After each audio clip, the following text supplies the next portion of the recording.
Today on Forbes, here's how much Joe Biden is worth.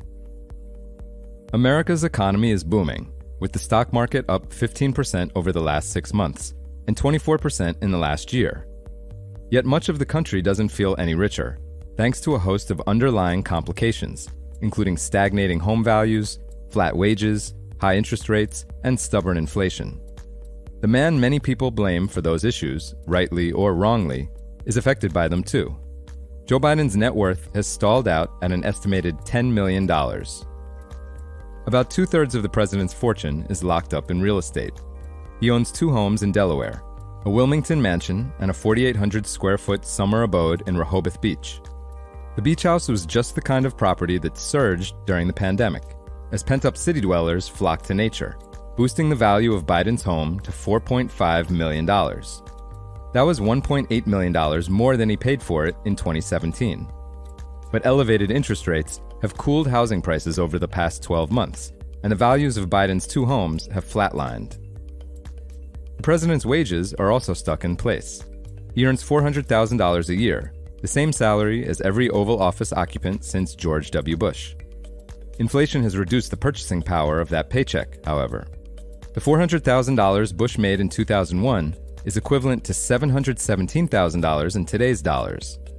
To loosen up some liquidity, Biden secured a $250,000 line of credit in 2022, drawing more than $100,000 on it by the end of 2023.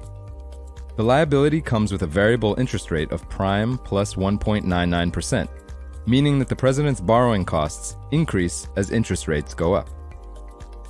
Biden's financial well-being has been tied to real estate for his entire adult life. Optimistic about his future and eager to establish a homestead for his young family, Biden went on a buying spree beginning in 1969, spending much of his money and borrowing more.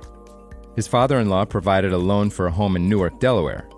But before long, Biden had his eye on another one in Wilmington too. He convinced his parents to purchase the second property. Biden then bought their home and leased it out. He lived in a nearby cottage, managing a country club's swimming pool in exchange for free rent.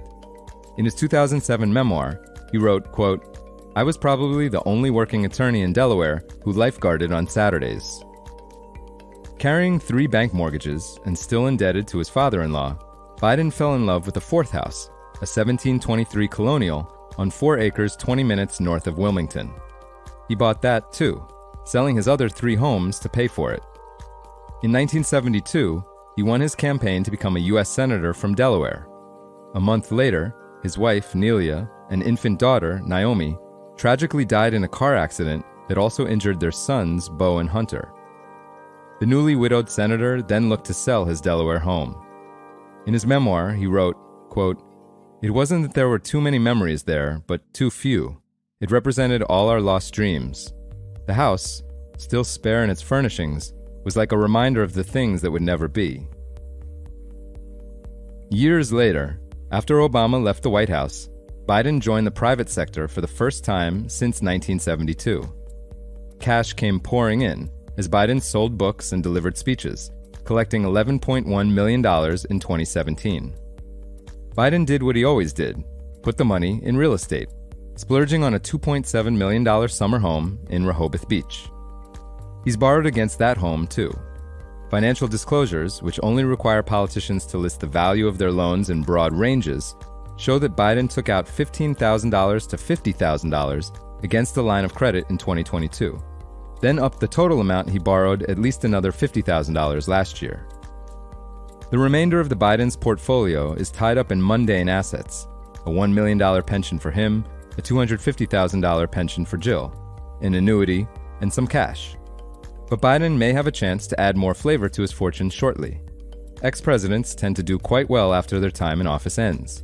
And if he can't stay in the White House, Biden may find another home he wants to purchase. For full coverage, check out Zach Everson's piece on Forbes.com. This is Kieran Meadows from Forbes. Thanks for tuning in.